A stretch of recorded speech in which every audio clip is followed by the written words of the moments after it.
Boa tarde, pessoal. Meu nome é Leandro.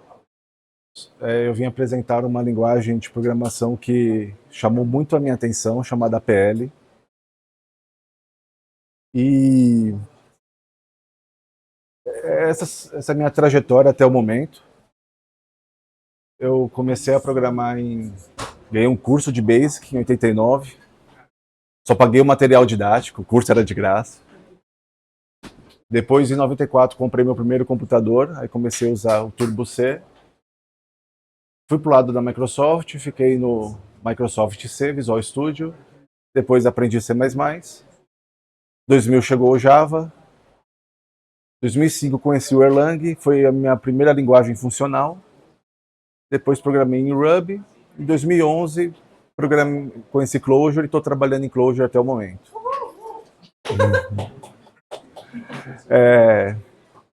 E o que me levou a usar Clojure foi que a gente fazia web scraping em Java e tinha todas as classes, os factors, os builders, tá tudo abstraído, bonitinho, só que precisava de dias para fazer um novo data source. E aí eu consegui contrabandear o código Clojure para dentro do projeto Java, deu certo. Quando eu mostrei para o meu chefe, falei, olha, mas estou usando isso, o cara, usa, vai. E aí foi isso. Então, um valor para mim é você poder se expressar com pouco. E quando eu vi a PL, eu falei, caramba, eu acho que é o santo grau, assim, pelo menos, pô, como é que pode? E aí, a minha ideia com essa apresentação é mostrar o suficiente de APL para que vocês entendam o básico, ou pelo menos reconheçam, e pensar, né? Olha, realmente com tão poucas primitivas você consegue ter uma máquina de Turing completa e fazer qualquer coisa, e é fantástico, né? Eu acho isso fantástico. Então então eu não faço apresentações, não tenho muita vivência com isso. Eu aceitei porque me senti honrado pelo convite. E nessas situações, fale de algo que você gosta, espero que dê certo, né? Então, já peço desculpas por qualquer coisa, mas a linguagem foi feita por esse cara, Kenneth Iverson, e ele escreveu nesse livro, e eu acho que a parte importante que eu preciso mostrar é que ela foi feita para um terminal antigo de máquina de escrever. Então, os símbolos que você vão ver, muitas vezes são compostos. Então, você vai ver o símbolo que é o círculo estrela. Então, você digitava a estrela, dava backspace, apertava o círculo, né? Aqui, deixa eu tirar aqui o... Não, perdão. Né? Não dá para ver, mas acreditem, nesse vídeo de 1975 ele está mostrando isso. Então, mas basicamente é isso. Você digita, pega a resposta, e é nesse contexto que a linguagem foi inventada. Ok.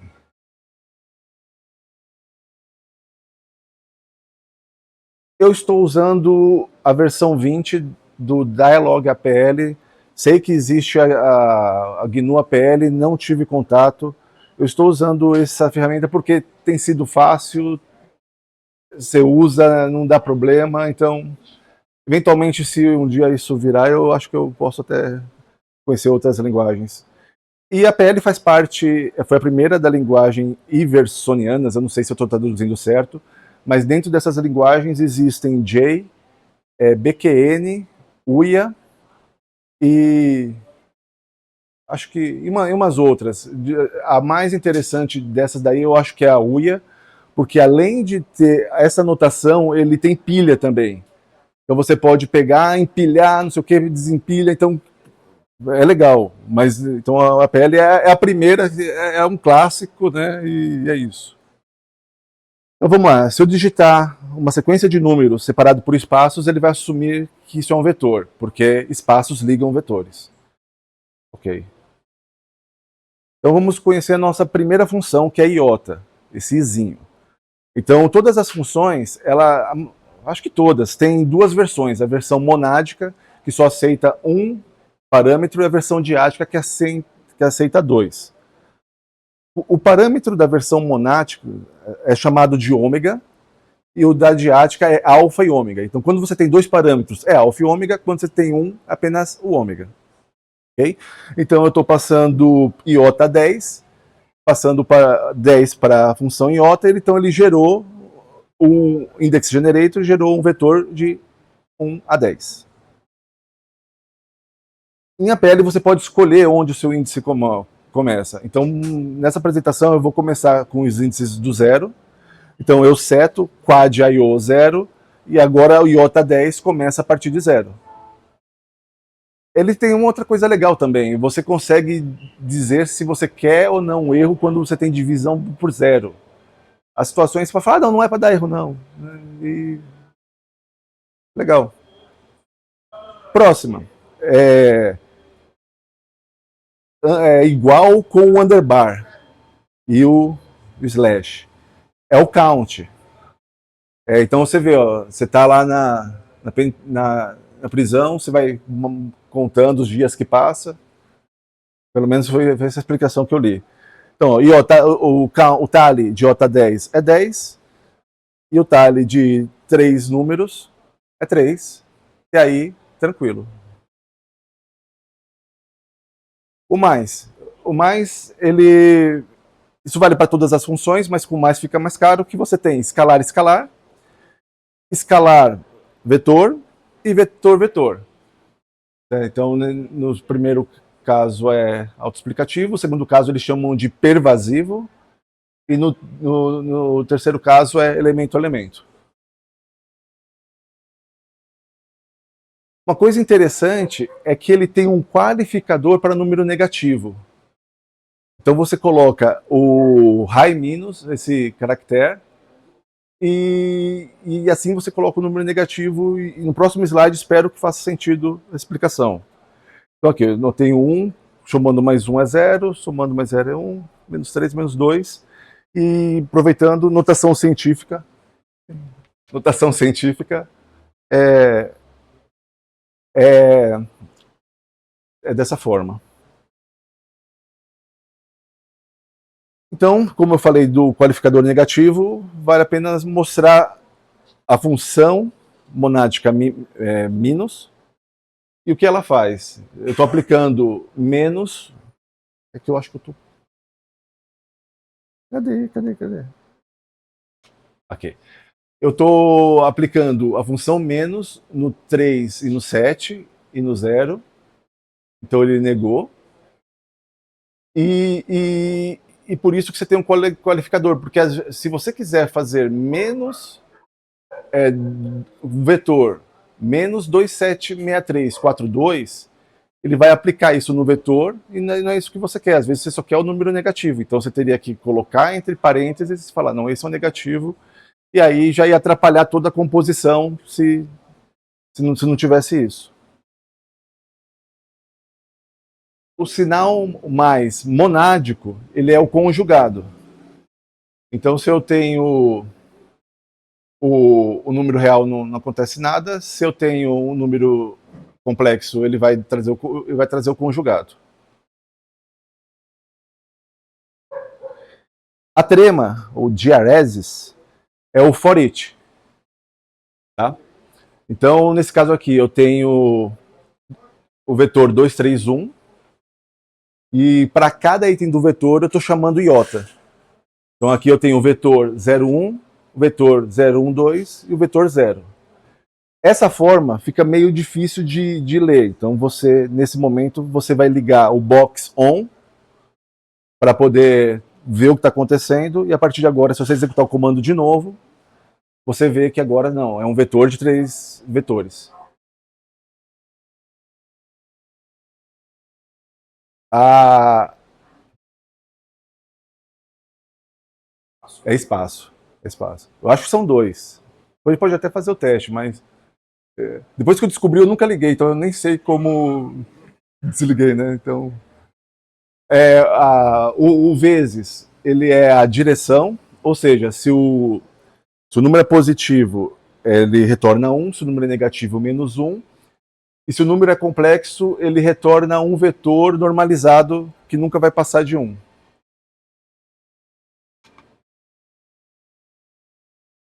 Ok, então a gente já pode ver a nossa primeira composição, que aí acho que essa é a parte interessante, como você compõe as funções de maneira que você consiga escrever tão pouco código, né? Então a primeira construção é a top, que é o que acontece quando você tem duas funções. Então, se eu tenho alfa,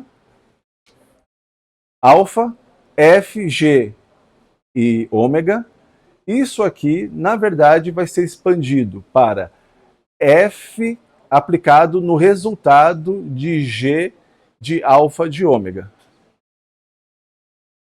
Então, nesse caso, o que ele vai fazer? 3 menos 10 menos 7, e aí aplicar o times. Nesse caso, vai dar menos 1. Se eu tiro parênteses, ele vai aplicar na ordem. Sempre dá. E você sempre vai ler da direita para a esquerda. Então, nesse caso, ele vai fazer menos 10 vezes 3. Então, nesse caso, o alfa de f de g, ele vai aplicar o g de w e chamar o f com o a e o resultado. Três funções juntas formam um fork. E um fork, ele aplica o alfa na f, aplica o alfa na h e chama o resultado de cada uma na g. Então essa função aqui, ela retorna 1, ela é a implementação do times. Ela retorna 1 se 2 alfa for menor que ômega, e retorna menos 1 se alfa for maior que ômega. Essa forma aqui é a versão tácita, onde os parâmetros somem e que faz o código ficar pequeno. Essa versão aqui, ela é equivalente, usando se você coloca um bloco entre chaves, você pode expressar os operadores alfa e ômega. Então, nesse caso, o que ele está fazendo? Lendo da direita para a esquerda, ele está fazendo alfa maior que ômega, menos, ele calcula alfa menor que ômega e o resultado que vai. Então, o fork, ele já resolve isso. Mais um, com uma visualização. Aqui eu só repeti a definição, para ficar claro. E aqui nós temos um trem, que é quando você tem mais de 3 funções, eles chamam de trem, mas na verdade são só forks compostos. Então, nesse caso, ele vai fazer, a vírgula é para concatenar, eu não mostrei, mas você faz 10 concatena com menos. Então, o que vai fazer? O que isso aqui vai fazer? Ó, no caso do 2, vai fazer 2 menos 4 concatenado com 10, concatenado com 2 mais 4. Então, ele vai fazer isso aqui primeiro, joga o resultado, vai fazer. E se você tiver um trem de 5, 10 funções, é isso que o pessoal gosta de fazer, que é o que chama a atenção, que é a parte divertida. E agora, tudo bem? Beleza. A barra monádica, que só tem um parâmetro, ela faz a redução. Então, nesse caso, eu estou passando o mais, então ele está somando todos os itens de um vetor. E se eu passo um parâmetro para o mais, e nesse caso a barra ela é um operador de alta ordem que recebe uma outra função como parâmetro, então nesse caso ele vai fazer com a janela. Então aqui ele está fazendo de 2 a 2. Okay? O Rho, ele é o reshape. A man page dele é muito grande, mas eu só estou mostrando um caso aqui bem simples, que é, você tem um vetor e você quer transformar ele numa matriz. Se eu passar 2, 3, ele vai gerar uma matriz 2 por 3. Se eu passar 3, 2, ele vai gerar uma matriz 3 por 2. O slash, nesse caso aqui eu voltei aqui o I/O para 1, tá? E o que eu estou fazendo? Estou gerando uma matriz de 1 a 12, iota 12, e shape de uma matriz 3x4. Então esse cara aqui eu chamei de match. Então se eu chamar mais barra, que é o slash, reduce, ele vai somar nessa direção. Vai somar na linha. Ok?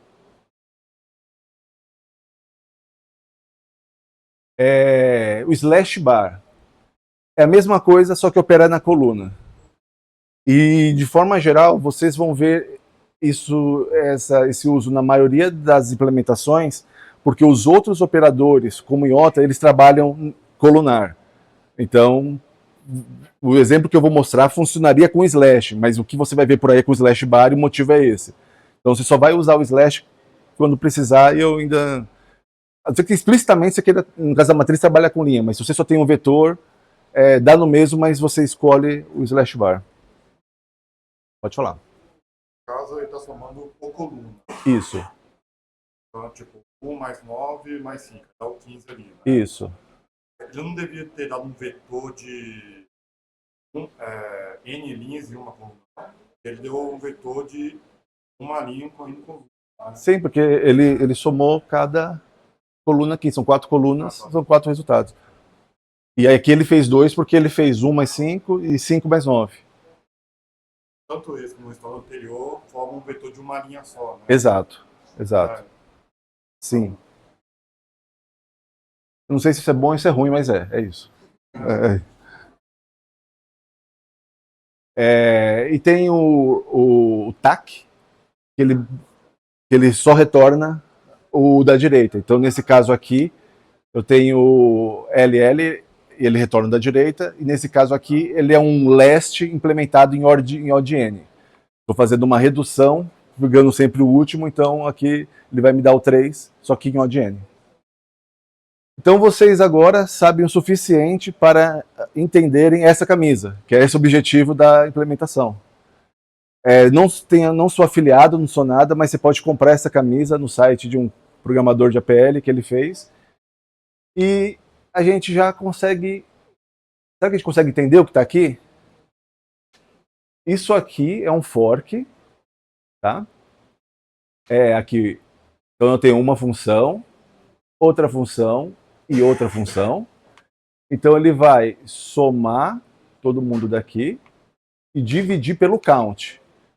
Então essas 4 caracteres são a média.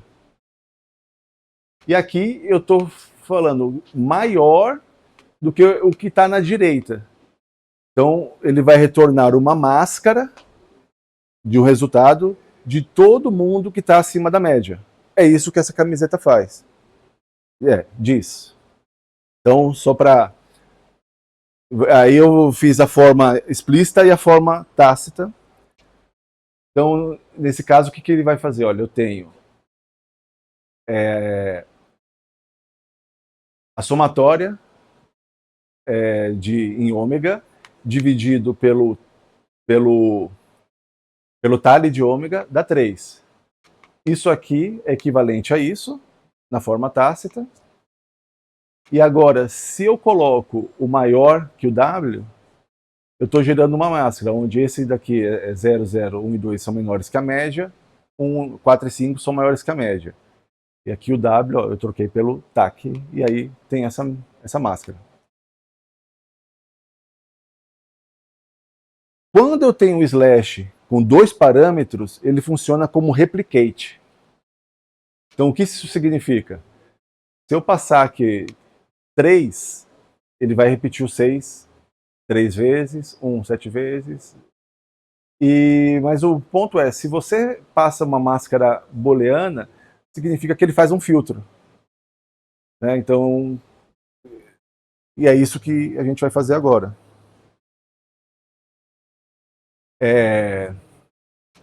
Daqui de novo eu repeti a versão explícita lá do slide anterior. E aqui eu estou pegando a máscara, salvando numa variável m, separando aqui com um diamante e aplicando a máscara em cima de ômega. Aí ele retornou 4,5.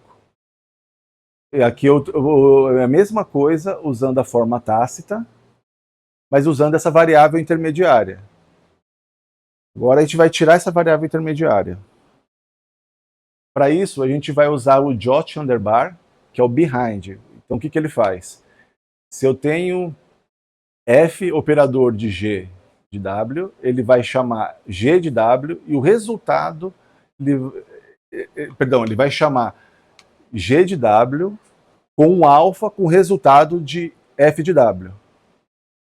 Então nesse caso aqui ele está aplicando, ele está concatenando e ele está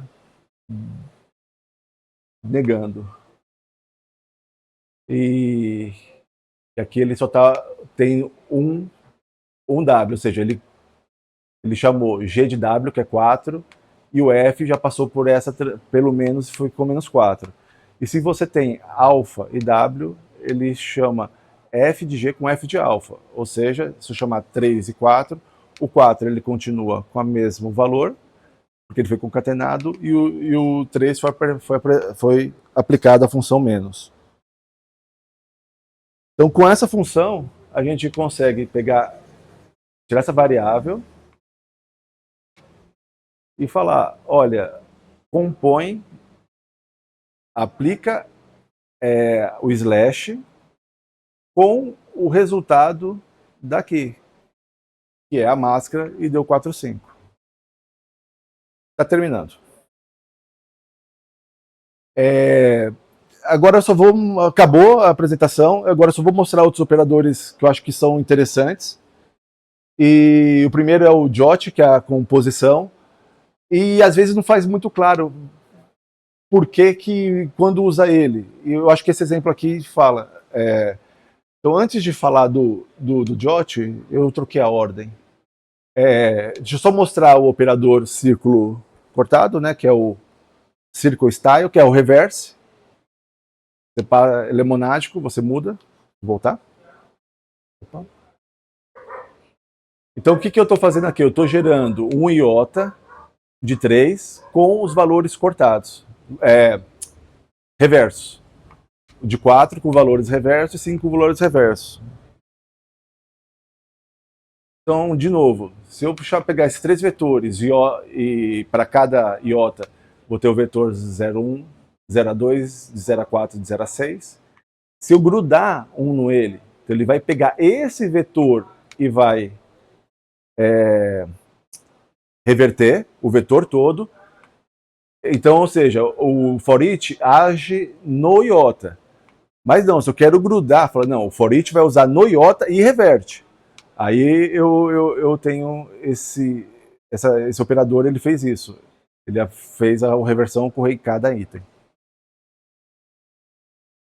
Tem um membership, que aqui retorna também uma máscara.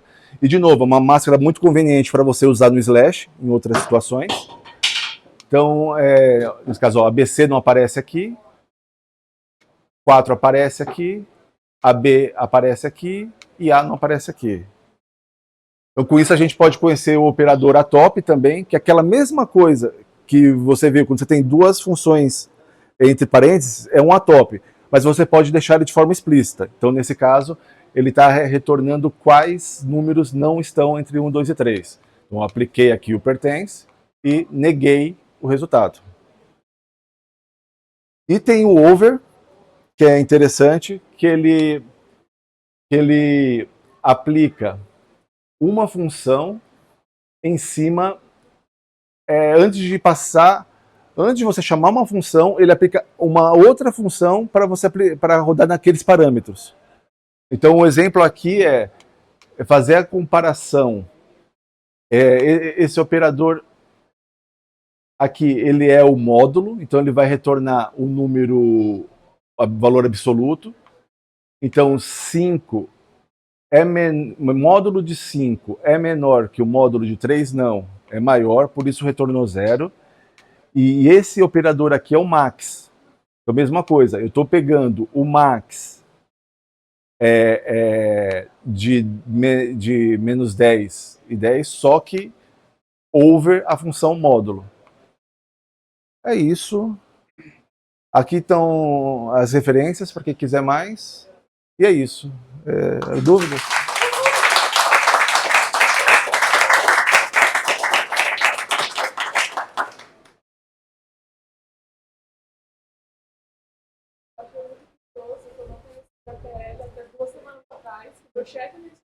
Olha. E aí teve a palestra Não precisa. No caso aqui da Dialog, você mapeia, no caso eu mapeei a barra invertida, então se eu digitar barra invertida, e o comando ele já troca aqui na hora. Então deixa eu ver se dá para aumentar a fonte aqui. Aí, então aqui, ó, barra invertida J é o operador, barra invertida é o tally. Então Porque ele conheceu uma pessoa da vida dele, para tinha um estado físico. Não, e existem esses heróis. Existem, mas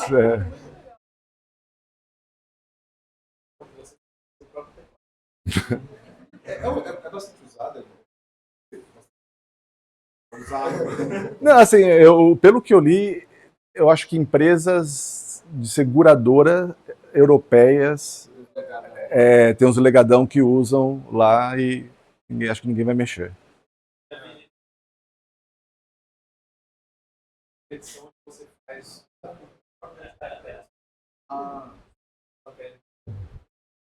Então, na verdade, três perguntas estão associadas entre elas.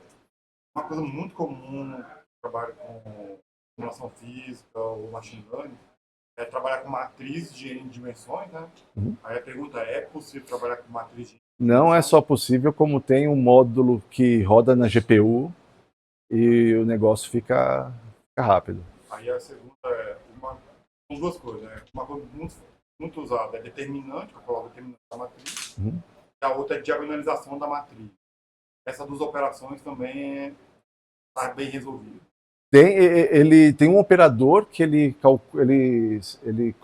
faz o solve da matriz, mas existe uma biblioteca matemática que com certeza vai ter lá. Se não tiver na linguagem, tem na biblioteca, na APL-Cart, que é um function manager. Você baixa a função, não baixa o pacote, e aí você vai achar essa função lá. Com certeza. Basicamente, isso que só faz isso, é diagonalizar o determinante. Então, bacana. E a terceira? Não, era as duas, determinante e... Ah, tá. Para quem tiver... só para terminar, então, eu usei a versão 20 do Dialog, que tem esse operador J_bar, que é novo. E eu tinha começado essa apresentação na versão 19. E na versão 19 não tinha esse operador. Então, para quem quiser saber como fica aquela função sem operador, mas ainda tácito, é assim. Mas explicar isso está fora do escopo, porque nem eu entendo direito. Agora sim, isso é tudo.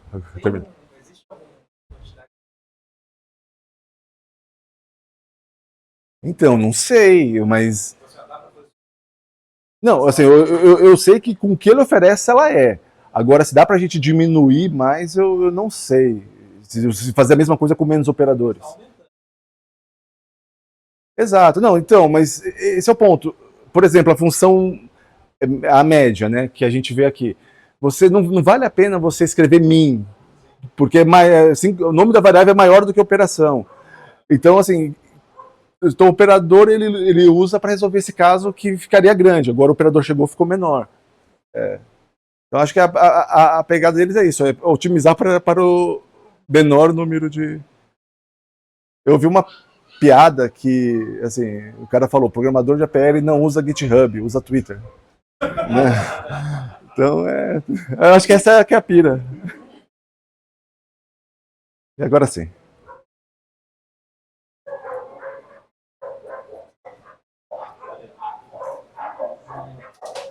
Obrigado.